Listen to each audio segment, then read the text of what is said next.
முதல் உலகப் போரை ஒரு நாயால் ஜெயித்தார்களா? சர்ஜென்ட் ஸ்டெஃபி 1914 முதல் 1918 வரை நடைபெற்ற முதலாம் உலகப் போரின் போது வீரமிக்க சேவையால் பல உயிர்களை காப்பாற்றியது சர்ஜென்ட் ஸ்டெஃபி மற்றும் ஒரு ஜெர்மன் உளவாளியை கைப்பற்றவும் வழிவகுத்தது.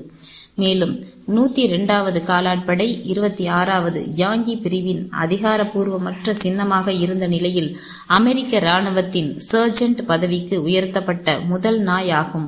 1917ஆம் ஆண்டு ஏல் பல்கலைக்கழகத்தின் மைதானத்தில் 102வது காலாட்படை போர் பயிற்சியில் ஈடுபட்டிருந்த போது ஒரு தெருநாய் ஜே.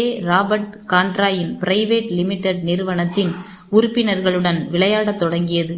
சில நாட்களில் அவர்களே வளர்த்து கொண்டனர். நாளடைவில் ராபர்ட்டும் மற்ற வீரர்களும் அந்த நாய்க்கு ஸ்டெஃபி என்று பெயர் வைத்தனர். ஸ்டெஃபியின் இனம் தெரியவில்லை. ஸ்டெஃபிக்கு புலித்தோலால் செய்த கோட் ஒன்றை அணிவித்தனர். ஏலில் உள்ள 102வது காலாட்படையில் நாய் அங்கீகரிக்கப்படவில்லை. முகாமில் நாய்கள் அனுமதிக்கப்படவும் இல்லை என்றாலும் ஸ்டெஃபியினால் எந்த பிரச்சனையும் இல்லாததால் அதனை யாரும் கண்டுகொள்ளவும் இல்லை. ஸ்டெஃபி தனது கால்களை உயர்த்தி வணக்கம் சொல்ல கற்றுக்கொண்டது. முதலாம் உலகப் போரில் சண்டையிடுவதற்காக பிரான்சுக்கு வீரர்கள் சென்றபோது கான்ட்ராய் நாயை கப்பலில் அதிகாரிகளுக்கு தெரியாமல் எடுத்துச் சென்றார். ஸ்டெஃபி மற்ற துணை வீரர்களுடன் நட்பு கொண்டது. கான்ட்ராய் மற்றும் பிற காலாட்படை உறுப்பினர்களுடன் பிரான்சுக்கு வந்தடைந்தனர். ஸ்டெஃபி கான்ட்ராயின் கட்டளையின்படி அதிகாரிக்கு வணக்கம் வைத்தது. அதிகாரிகள் இதயத்தில் ஒரு இடத்தை பெற்றது. மேலும் சிப்பாய்களுடன் முன் வரிசையில் ஒரு பயணம் செய்தது. போரில் ஒரு முக்கிய பங்களித்த ஸ்டெஃபி கடுகு வாயு என சொல்லப்படும் ஒரு விதமான விஷ வாயுவால் காயமடைந்தது. பிறகு மருத்துவமனையில் குணமடைந்தது. அந்த வெளிப்பாட்டிற்கு பிறகு ஸ்டெஃபியால் சிறிய அளவிலான விஷவாயுவை கூட கண்டறிய முடிந்தது.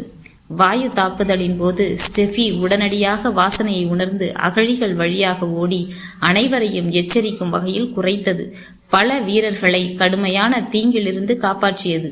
ஸ்டெஃபியின் போர்க்களத்திறன் வாயு கண்டறிதலுக்கு அப்பாற்பட்டது.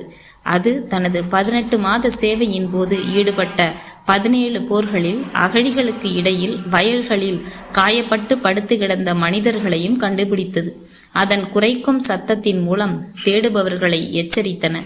பின்னர் அவர்கள் காயமடைந்தவர்களை பாதுகாப்பாக கொண்டு வந்தனர். ஸ்டெஃபி தனது வழக்கமான பாதுகாப்பு பணியில் இருந்தார்.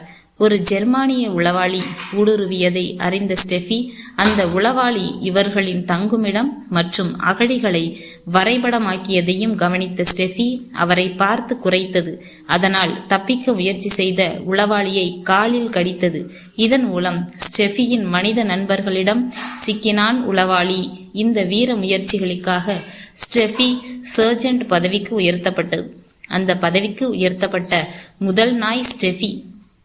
ஏப்ரல் 1918 ஜெர்மனியின் ஆக்கிரமிப்பு நகரமான பிரான்சின் சீச்ஃப்ரே அருகில் நடந்த போரின் போது ஸ்டெஃபியின் பிரிவு படை தாக்குதலுக்கு உள்ளானது. ஸ்டெஃபியின் மார்பு மற்றும் காலில் காயம் ஏற்பட்டது. செஞ்சிலுவை சங்க மருத்துவமனையில் சிகிச்சையில் விரைவில் குணமடைந்தது. சக வீரர்களை பார்வையிட்டு அவர்களின் உற்சாகத்தை உயர்த்தியது. பின்னர் போர்க்களம் திரும்பிய ஸ்டெஃபி பிரெஞ்சு நகரமான சாட்டோ தியரியின் நேச நாடுகளின் விடுதலைக்கு ஈடுபட்டது. ஸ்டெஃபியின் துணிச்சலுக்கு நன்றி தெரிவிக்க நகர பெண்கள் அவருக்கு போர்வை மற்றும் பதக்கங்களை வழங்கினார்கள். போருக்கு பிறகு ஸ்டெஃபியின் வாழ்க்கை. போருக்கு பிறகு ஸ்டெஃபி ஒரு பிரபலமாக ஆனது. அமெரிக்க துருப்புகளை அணிவகுப்பில் வழிநடத்தி அமெரிக்க அதிபர்கள் Woodrow Wilson, Warren G. Harding மற்றும் கால்வின் கூலிட்ஜ் ஆகியோரை சந்தித்தது. ஜெனரல் ஜான் பெர்சிங் அவருக்கு வழங்கிய மனிதநேய சங்கத்தின் பதக்கம் உட்பட அதன் வீரத்திற்காக அதற்கு பல பதக்கங்கள் வழங்கப்பட்டன. இந்த நேரத்தில் ஸ்டெஃபி கான்ட்ராய் உடன் தொடர்ந்து வாழ்ந்தது. அவர் வாஷிங்டன் டிசியில் உள்ள ஜார்ஜ் உடன் பல்கலைக்கழகத்தில் சட்ட பள்ளியில் பயின்றார். ஸ்டெஃபி பள்ளியின் சின்னமாக ஆனார். ஸ்டெஃபி மார்ச் 16, 1926 சுமார் 10 வயதில் இறந்தார். மேலும் அவர் தி நியூயார்க் டைம்ஸ் மற்றும் தி வாஷிங்டன் போஸ்டில் எழுதப்பட்ட இரங்கலில் நினைவு கூறப்பட்டார். சர்ஜென்ட் ஸ்டெஃபியின் பொருட்கள் இன்றளவும் பாதுகாக்கப்பட்டு அவர் அமெரிக்க வரலாற்றின் ஸ்மித்சோனியன் தேசிய அருங்காட்சியகத்தில் காட்சிக்கு வைக்கப்பட்டன. மேலும் சர்ஜென்ட் ஸ்டெஃபியின் கதையை பாட புத்தகங்களிலும் புத்தகமாகவும் அனிமேஷன் படமாகவும் வெளியிட்டுள்ளனர்.